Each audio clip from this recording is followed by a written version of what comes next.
Este es el testimonio de Caleb Rhodes, un estudiante que buscaba dinero rápido en Alaska y terminó encontrando algo que el fuego no pudo borrar. Presten mucha atención a los detalles de esta historia real. Llegué a Naknek en el verano de 2003 con las manos vacías y una deuda universitaria que me quitaba el sueño, pensando que pescar salmón sería la solución a todos mis problemas económicos. Me habían dicho que en la bahía de Bristol se podía hacer una fortuna en pocas semanas si estabas dispuesto a trabajar como un animal, así que no lo dudé cuando Gideon Burke me aceptó en su tripulación. El Daring Rose era un barco Gillnetter de 32 pies que se caía a pedazos por el óxido, pero Gid decía que mientras el motor rugiera y las redes aguantaran, todavía tenía una temporada más de vida en esas aguas heladas. Los primeros días fueron un infierno físico absoluto, porque mis manos se llenaron de llagas por el agua salada y el frío constante me calaba hasta los huesos sin darme tregua en ningún momento. Tenía la espalda hecha un nudo de dolor por cargar cajas pesadas y apenas dormía 3 o 4 horas en una litera húmeda que olía a gasoil y escamas podridas. Recuerdo que estaba sentado en el borde del muelle una tarde gris, tratando de vendarme los dedos con cinta adhesiva, cuando se me acercó Joe Gaznikov, un tipo local al que todos conocían como Nook. Tenía la cara curtida por el viento y me miró con una especie de lástima mientras señalaba hacia los restos negros de la vieja planta procesadora. El fuego limpia la madera, muchacho, pero el mar esconde lo que no tiene alma. Me soltó Nook mientras escupía un gargajo al agua helada y se ajustaba su gorra manchada de grasa. Me quedé en silencio un momento, sintiendo un escalofrío que no tenía nada que ver con el viento del Ártico, y le pregunté qué quería decir exactamente con esa advertencia tan extraña. Nook me explicó que esa estructura no se había quemado por un accidente eléctrico como decían los informes oficiales, sino que alguien le había prendido fuego a propósito hace años. Según él, los dueños intentaron exterminar algo que vivía en los cimientos del muelle, una presencia pálida que estaba arruinando la pesca y que se movía entre los pilares cuando la marea bajaba. Él me aseguró que el fuego consumió la madera y el metal corrugado en una noche de furia, pero que el mar tiene una forma muy extraña de proteger a lo que no pertenece a la superficie. Yo me reí un poco porque pensé que era la típica historia que los veteranos les cuentan a los novatos para asustarlos, aunque Nook no se rió y se alejó cojeando hacia su bote sin decir nada más.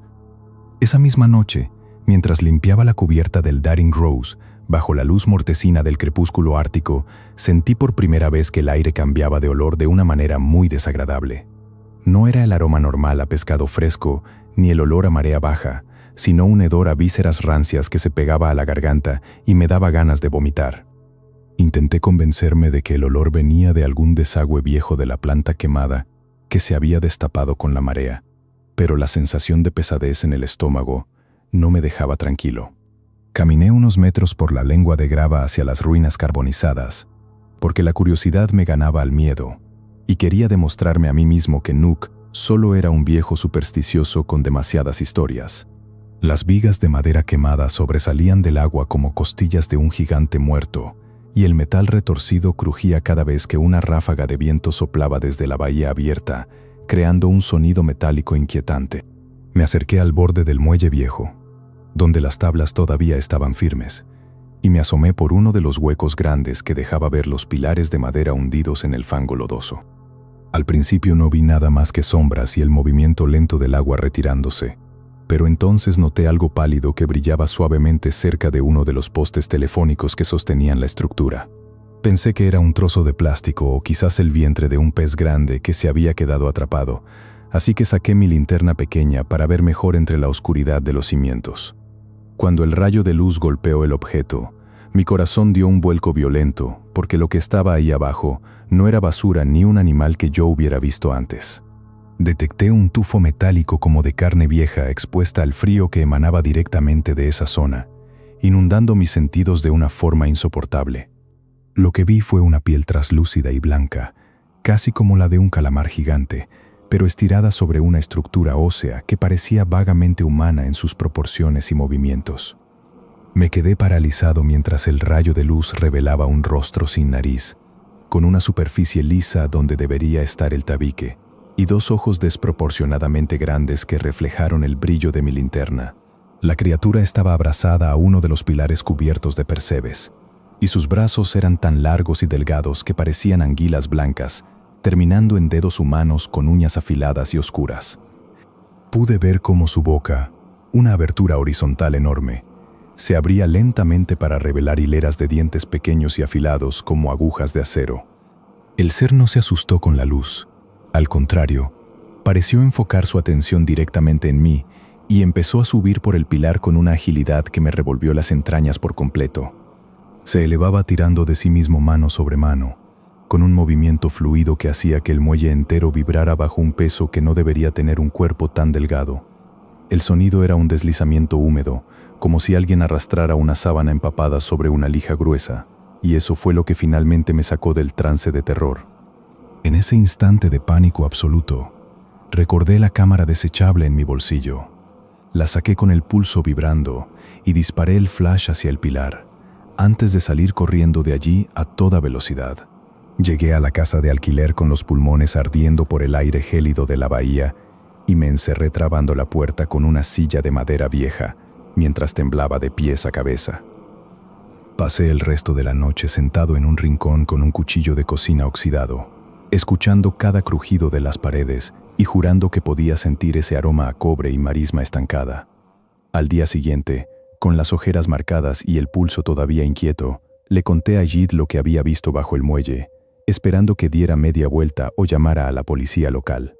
Pero él solo me miró con una mezcla de desprecio y cansancio extremo, mientras encendía el motor diésel del Daring Rose, con un bufido sonoro. Escúchame bien, Rhodes. Tenemos 3 semanas para hacer el dinero de todo el año y no voy a dejar que tus nervios nos arruinen la corrida del salmón. Cierra la boca y tira de esa red antes de que te dejen la orilla. Me rugió Git sin quitar la vista del horizonte, mientras el humo negro del escape inundaba la cubierta del barco. Salimos a pescar como de costumbre porque en Naknek la temporada no espera por nadie, pero durante todo el día sentí que una mirada fría se clavaba en mi nuca. Cada vez que lanzábamos las redes pesadas cerca del sector norte de la bahía, donde las ruinas de la planta se veían como un esqueleto negro, el barco parecía atraer una sombra pálida. No era un delfín ni una orca, porque la forma era demasiado alargada y se movía de una manera espasmódica, manteniendo la velocidad del bote con una insistencia que me hacía perder el equilibrio. Hid empezó a notar que algo no andaba bien cuando las redes de nylon salieron desgarradas con cortes limpios que no parecían hechos por rocas o por el peso del pescado. De repente, escuchamos un golpe seco contra el casco del barco, una vibración pesada que hizo que las tablas de la cubierta vibraran bajo nuestros pies como si algo intentara escalar por el costado. Me asomé por la borda con el corazón martilleando en los oídos y vi una mano traslúcida, casi transparente, aferrada al metal oxidado del barco con una fuerza sobrenatural. Los dedos se hundían en las escamas de pintura vieja con una presión que doblaba el borde del metal antes de deslizarse rápidamente hacia la profundidad del agua oscura de la bahía. El olor a carne rancia y metal inundó la cubierta de inmediato, haciendo que Git soltara el timón un segundo, maldiciendo entre dientes mientras miraba el rastro de baba viscosa en el casco. Ya no era molestia por el retraso en la pesca, era el miedo frío de un hombre que entiende que su barco ha sido marcado por algo que no debería existir. Hid aceleró el motor al máximo, haciendo que el barco se inclinara violentamente mientras dejábamos atrás una estela turbia, pero yo sabía que esa cosa no se rendiría fácilmente. Terminé la temporada de pesca solo por la necesidad desesperada de cobrar el cheque y pagar mis deudas, pero en cuanto el Daring Rose tocó el muelle por última vez, empaqué mis cosas. Hid no trató de convencerme de que me quedara para la limpieza del barco, y Nook solo me miró desde lejos con una expresión de advertencia silenciosa que no necesitaba ninguna palabra extra. Me fui de Naknek en el primer vuelo disponible hacia Anchorage, sintiendo un alivio inmenso cuando las ruedas del avión se despegaron de esa tierra de grava y secretos enterrados bajo el lodo. Sin embargo, el verdadero horror me esperaba unos días después, cuando llevé a revelar el rollo de mi cámara desechable en una tienda de mi ciudad. Mientras revisaba las fotos de los paisajes y de mis compañeros de tripulación, encontré una imagen que me hizo soltar el resto de los papeles sobre el mostrador por el puro impacto del hallazgo. La fotografía estaba un poco movida, pero el flash de corto alcance había logrado iluminar con nitidez lo que estaba a menos de 3 metros de distancia aquella noche en el muelle. En la imagen se veía el pilar de madera podrida, y aferrada a él en pleno ascenso, aparecía esa criatura con sus brazos demasiado largos y sus dedos hundidos en la superficie. Sus ojos devolvían el brillo del flash con una intensidad demoníaca y su boca estaba parcialmente abierta, mostrando esas hileras de dientes que parecían agujas de coser. Lo más aterrador no era solo la presencia del ser en la foto, sino que al mirar el borde de la iluminación del flash, se notaban otras 2 manos blancas asomándose desde la oscuridad. El fuego de hace años no había fallado en su misión de limpiar la planta, sino que simplemente había servido para que esas cosas aprendieran a esconderse mejor bajo el agua fría. Tengo la foto guardada en una caja fuerte, porque nadie me creería sin verla. Y a veces, cuando cierro los ojos, todavía puedo escuchar el sonido de ese deslizamiento húmedo contra la madera. No he vuelto a acercarme a un muelle desde entonces y evito mirar el agua estancada, porque sé perfectamente que hay cosas que el fuego no mata. He escuchado que Jeet vendió el Daring Rose poco después de mi partida y que nadie en Naknek quiere hablar de lo que pasó en la vieja procesadora ese verano de 2003. Dicen que el pueblo está más silencioso que nunca y que los pescadores ahora evitan pasar por el norte de la bahía, incluso cuando la corrida del salmón es excepcionalmente fuerte. Yo sigo aquí, tratando de olvidar ese tufo metálico, pero la imagen de esos ojos reflejando la luz de mi flash me persigue cada vez que hay luna llena sobre el mar. Alaska no es un lugar que perdone la cortesía mal encaminada, y eso es algo que aprendí por las malas hace 10 años. Me llamo Thomas y todavía, cuando la casa se queda en silencio por la noche, siento ese zumbido metálico en la base del cráneo que no me deja en paz. Es un pitido fino y constante, una secuela física de aquel verano de 2016 donde trabajé en el estrecho de Chatham. Tenía 19 años y trabajaba como conductor de skiff en el North Star, un cerquero de aluminio de 18 metros que se sentía como una fortaleza en medio de la nada. El skiff es básicamente un bote de 5 metros con un motor enorme donde pasas horas solo, peleando contra la corriente mientras el barco principal hace el círculo de la red. Es un aislamiento extraño porque ves a tus compañeros a lo lejos, como figuras diminutas sobre la cubierta, pero no puedes oírlos por el estruendo del motor. Estás atrapado en tu propia burbuja de ruido ensordecedor y una vibración constante que te sacude los huesos cada vez que golpeas una ola. Recuerdo la fatiga extrema de esa temporada como una neblina mental que te hace sentir que te mueves bajo el agua todo el tiempo. Estábamos cerca de la costa de la isla Admiralty, un lugar que de lejos parece una postal, pero de cerca es una pared de pinos tan densa que se traga la luz. Esa mañana el agua estaba tan quieta que parecía petróleo bajo el cielo gris. No había nada de brisa y el aire se sentía cargado de humedad. Estaba en la cocina del barco tomando un café amargo antes de empezar la jornada cuando el capitán Buck me miró de soslayo. Buck no era un hombre de bromas. Tenía los ojos amarillentos y siempre revisaba los mapas de navegación con una seriedad que daba miedo. «Thomas, hoy vamos a estar muy cerca de la orilla en la zona de la cala», me dijo mientras dejaba su taza sobre la mesa con un golpe seco. Justo en ese momento me dio una instrucción que no parecía tener ningún sentido lógico para un pescador.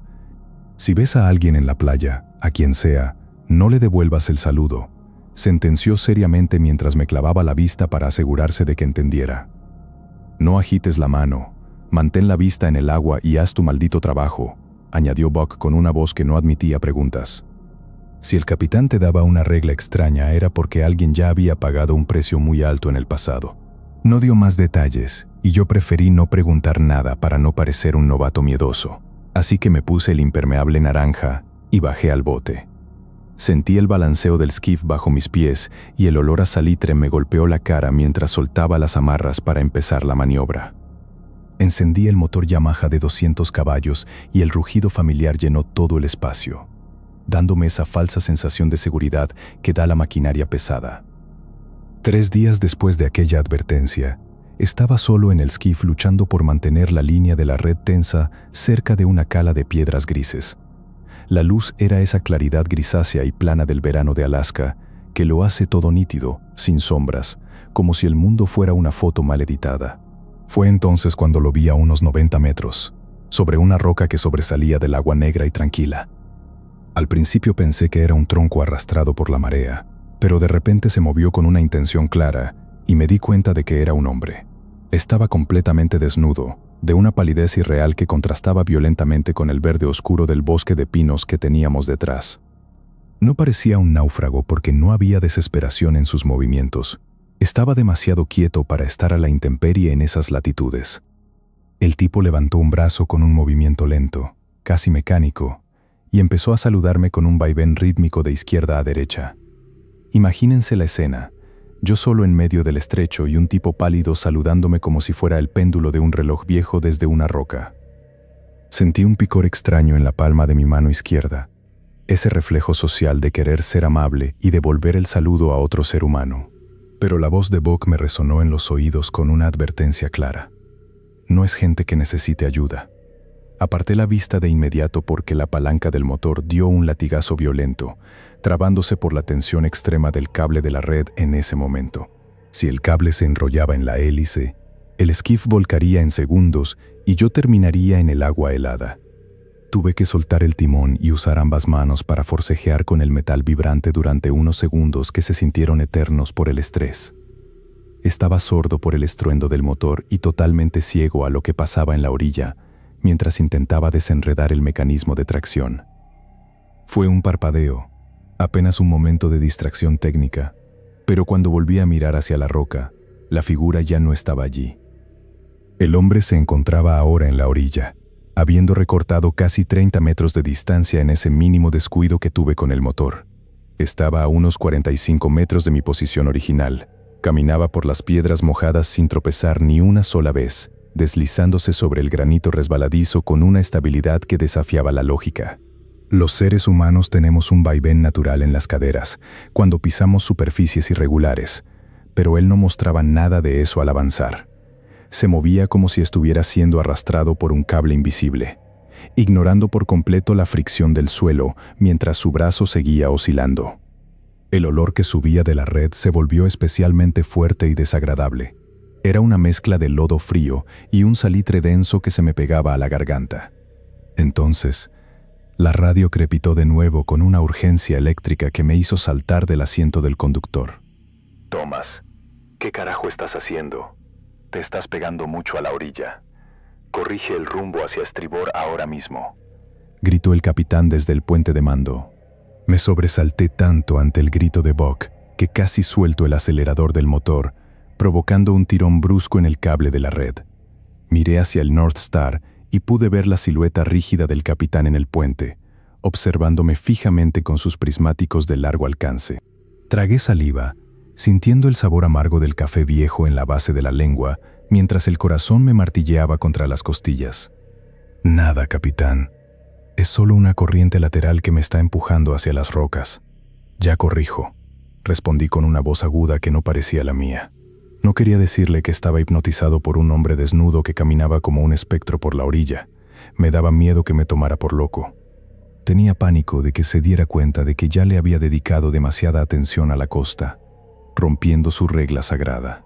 La figura se detuvo justo donde las piedras se encontraban con el agua, todavía a esos 45 metros de distancia de mi bote. Entonces, su brazo empezó a moverse con una violencia rítmica, un saludo mucho más rápido y errático que el anterior, como si estuviera forzando la interacción.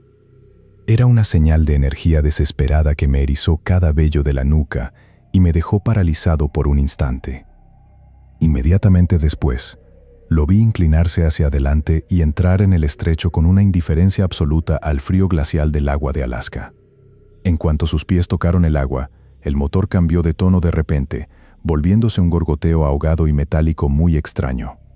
El aire alrededor del bote se volvió denso, difícil de tragar. La entidad empezó a nadar hacia mí, pero no lo hacía como un humano normal, sino que mantenía únicamente la cabeza visible sobre la superficie. Avanzaba con la frialdad de un depredador que sabe que tiene ganada la presa, recortando la distancia con una velocidad que el motor fallido no podía superar. Mis dedos no obedecían el mando mientras el esquife derivaba lentamente hacia él por la inercia pesada de la red que me arrastraba. La distancia se redujo hasta que la criatura se detuvo a escasos metros del casco de aluminio, justo al lado de la borda del bote. Allí, sacó su brazo derecho del agua y extendió la mano a modo de saludo formal, ofreciéndome un apretón de manos imposible en medio del mar. Fue ese estúpido impulso humano el que me hizo levantar la palma apenas unos centímetros en un gesto involuntario de reconocimiento. En cuanto mi mano se movió, la cara de la criatura sufrió una falla estructural violenta que todavía me causa pesadillas por las noches. Los bordes de lo que parecía su boca se estiraron hacia atrás de forma grotesca, rasgándose hacia las orejas sin que saliera ni una gota de sangre. La piel blanca se tensó y se deformó como plástico derretido bajo un soplete, revelando que debajo de esa máscara de cera no había nada. No había encías, ni dientes, ni lengua que pudiera emitir sonidos, solo un vacío absoluto, una cavidad negra y profunda que parecía succionar la luz. Era como mirar un pozo sin fondo que se extendía hasta el pecho inerte de esa cosa que me seguía ofreciendo la mano desde el agua. Thomas, larga el cable, corta tensión y sal de ahí. Retumbó el altavoz del barco principal, sacándome del trance. La voz de Buck retumbó por los altavoces de megafonía del North Star, dándome instrucciones técnicas cargadas de un pánico sordo que me devolvió el control. Miré hacia el barco principal y vi a Buck en la borda gesticulando frenéticamente mientras el sonido del cabrestante empezaba a gritar de forma aguda. Era un chirrido metálico que cortaba el aire como una sierra industrial mientras recogían el cable de tensión a una velocidad suicida. A Buck no le importaba el equipo ni el riesgo de romper la red, solo le importaba sacarme de allí antes de que el apretón de manos se cerrara. Metí la marcha atrás con tanta fuerza que el motor rugió en una protesta de espuma blanca y humo azulado por el esfuerzo. Mientras me alejaba con el corazón en la garganta, volví a mirar hacia el agua para ver dónde estaba esa cosa que me acechaba. La figura ya no estaba allí flotando. Se había dejado caer de espaldas, desapareciendo bajo la superficie de petróleo denso sin dejar ni una sola onda. El aire olía de pronto a algo quemado, un rastro químico que se me quedó pegado a la garganta mientras el barco me arrastraba hacia el agua abierta. El regreso al puerto de Petersburg fue un funeral sin cuerpo. Navegamos en un silencio solo interrumpido por el ronquido monótono del diésel. Buck no volvió a hablarme en todo el trayecto y evitaba mirarme a los ojos como si yo me hubiera convertido en parte de esa cosa extraña. Atracamos a las 4 de la mañana envueltos en una bruma grisácea que ocultaba los muelles del pueblo pesquero. El capitán bajó del puente y me dijo con una voz vieja: «Limpia el casco del skiff con la manguera de presión, que no quede ni rastro. Hazlo antes de que salga el sol, Thomas», añadió antes de encerrarse en su camarote sin darme ninguna otra explicación sobre lo ocurrido. Mientras lavaba el aluminio frío con el agua a presión, encontré algo en la mura de babor que me hizo soltar la manguera del susto. Había una huella de mano con dedos demasiado largos impresa directamente en el metal del bote, justo donde esa cosa se había acercado. El aluminio no estaba abollado por un golpe, estaba corroído y picado en un negro mate, como si alguien hubiera vertido ácido concentrado sobre el metal. Al pasar el dedo por la marca, sentí la textura rugosa del metal quemado y salió un polvo fino que olía a algo viejo y podrido. Media hora después, Buck me llamó a su cabina. Sobre la mesa había un sobre marrón grueso y sin marcas. «Toma esto», me dijo sin mirarme. «Es un bono de seguridad de la empresa matriz. Un extra por el riesgo de la temporada y por tu discreción». Lo abrí y encontré una cantidad de dinero que un novato no vería en un año de pesca intensiva. Buck suspiró y empezó a recoger sus cosas en una vieja bolsa de lona. «El North Star se vende la semana que viene.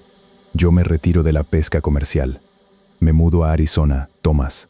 Necesito un lugar donde el horizonte no sea agua y donde nadie pueda saludarme desde la orilla». No hubo despedidas largas. Firmé los documentos de confidencialidad que me entregó un abogado de la multinacional pesquera y me fui de allí con el sobre y un miedo que todavía no me quita nadie. La mancha en mi dedo índice izquierdo apareció a la mañana siguiente. No es un hematoma ni una quemadura, es una pequeña mota negra bajo la uña, como un trozo de azabache incrustado en el tejido. No crece hacia afuera con la uña, se queda ahí, fija, recordándome cada segundo ese gesto de cortesía que casi me cuesta la vida. Aprendí que esas cosas son espejos esperando en las zonas muertas de la costa, aprendiendo de nuestra amabilidad para que bajemos la guardia y nos acerquemos.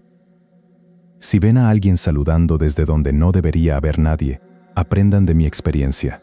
No respondan, no miren y no se detengan por nada. Porque una vez que les devuelves el saludo, ellos ya saben que eres capaz de verlos, y eso es todo lo que necesitan para empezar a casarte. Hay algo en común en todas estas historias. No importa si estás en el mar o en tierra firme. Si respondes, ya es tarde. Y lo que estás por escuchar ahora demuestra exactamente eso. Mi nombre es Valerie. Llegué a Dillingham a mediados de noviembre de 2007, justo cuando el sol empezaba a esconderse más temprano y el aire se volvía una cuchilla afilada que te cortaba la cara. El distrito escolar me asignó una casa compartida con Hannah, una instructora de ciencias que llevaba un año viviendo allí y parecía estar acostumbrada a la soledad absoluta de la tundra. Los primeros días fueron normales. Dedicaba mis tardes a preparar las lecturas de mis alumnos mientras el viento golpeaba las paredes de madera de nuestra cabaña prefabricada cerca de la costa. Hannah era una mujer reservada que apenas hablaba durante la cena, pero siempre se aseguraba de que los calentadores estuvieran funcionando al máximo para evitar que las tuberías se reventaran por el hielo. Todo marchaba bien hasta que una noche, exactamente a las 3:15 de la madrugada, un ruido seco en el pasillo me despertó de golpe y me dejó alerta en la cama. Me levanté pensando que quizá un animal pequeño había logrado entrar por el sótano, pero al abrir la puerta de mi habitación vi a Hannah caminando hacia la entrada principal.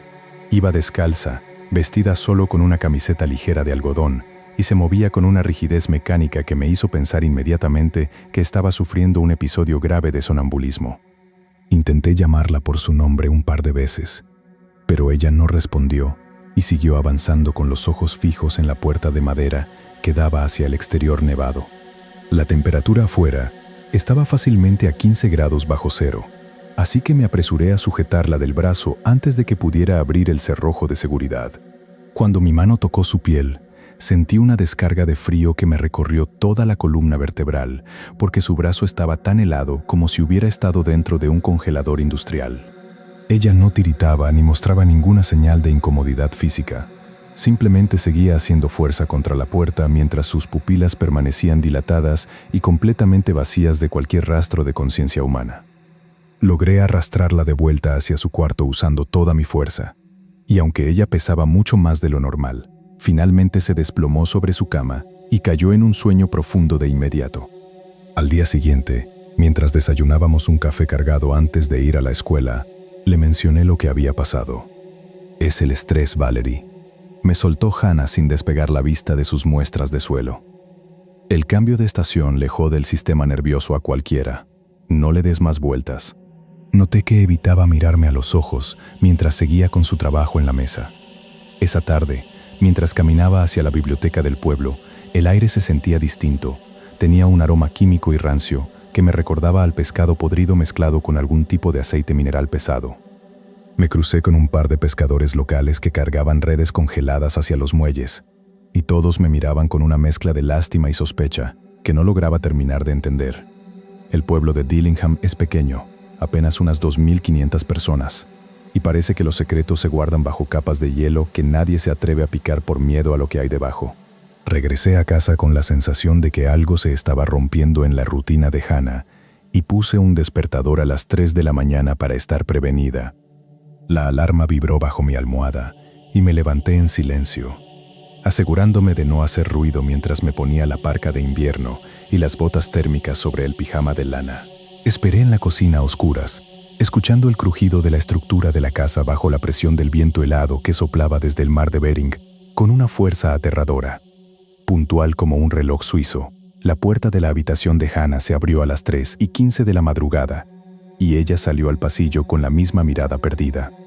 Esta vez no intenté detenerla en la entrada, sino que la seguí a una distancia prudente, mientras ella abría la puerta principal y caminaba directamente hacia el sendero de botes abandonados que lleva a la bahía.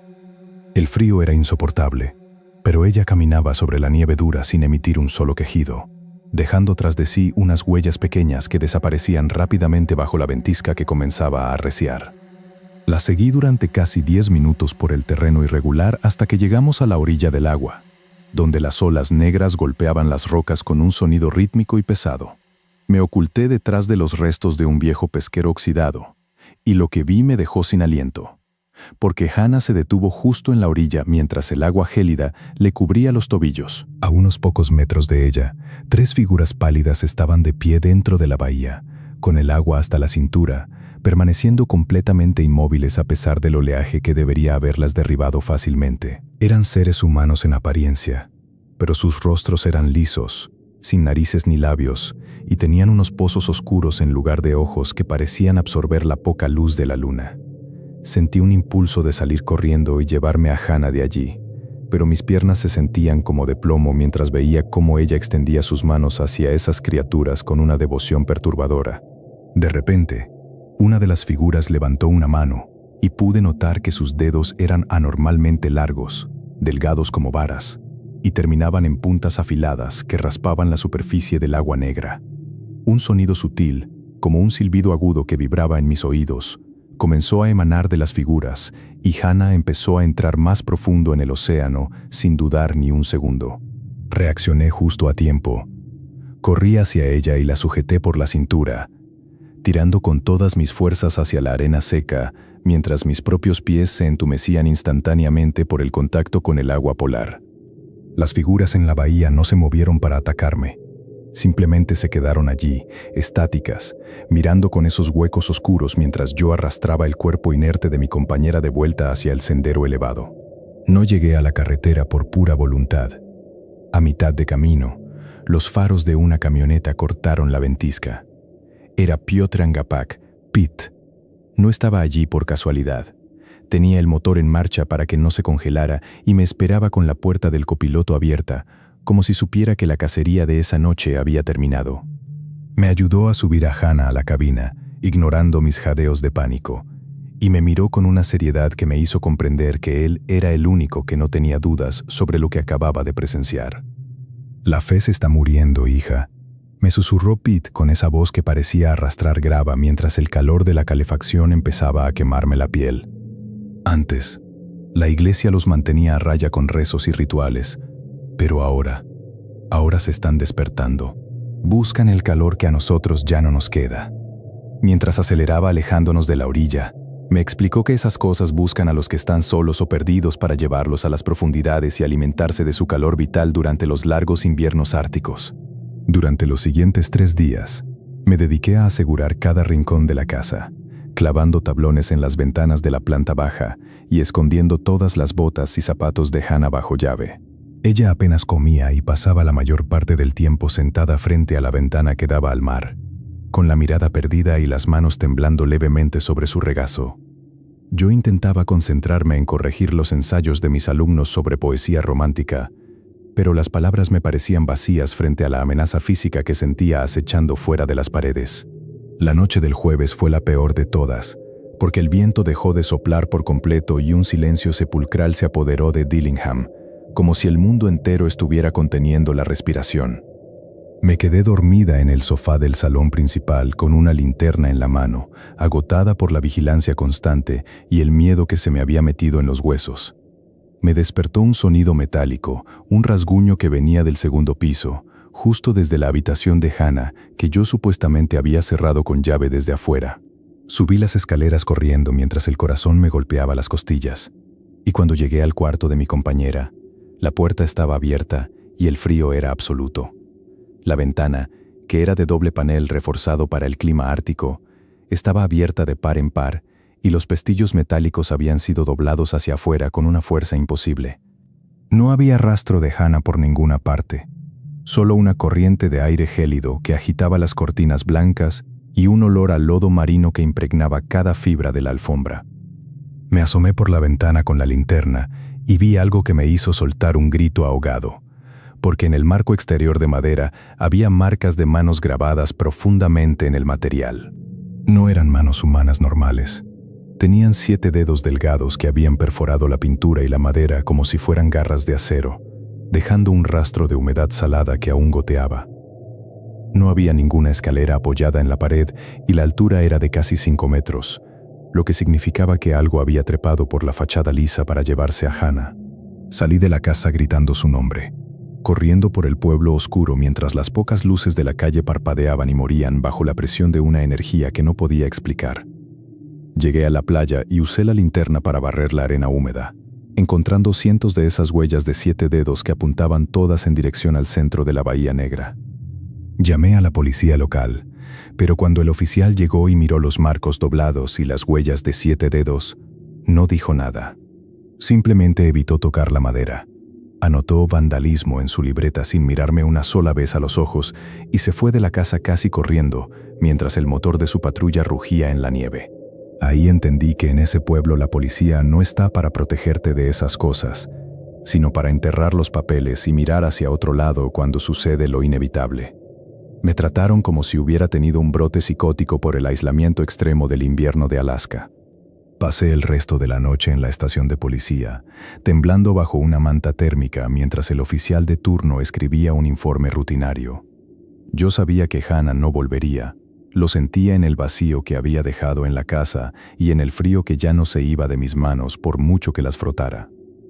Una semana después, cuando la marea bajó más de lo habitual debido a una tormenta marina, un grupo de pescadores encontró el cuerpo de Hannah atrapado entre las redes de un muelle viejo.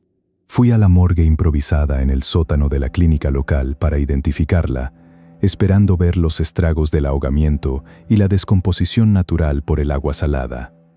Asfixia por inmersión, dijo el forense secamente, cerrando la cremallera de la bolsa de plástico. El mar se queda con lo que quiere, maestra. No busque más explicaciones porque no las hay.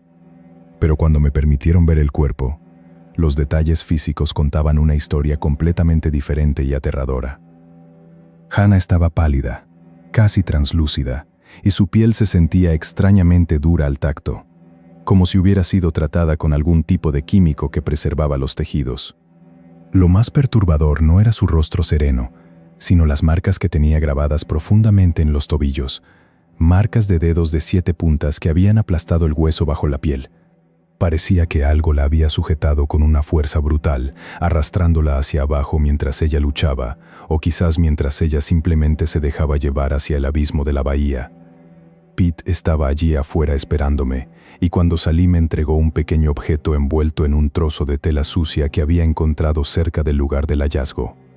Era el collar de plata de Hannah, el que siempre usaba, pero la cadena estaba rota y el dije tenía pequeñas muescas de dientes que no parecían ser de ningún animal conocido.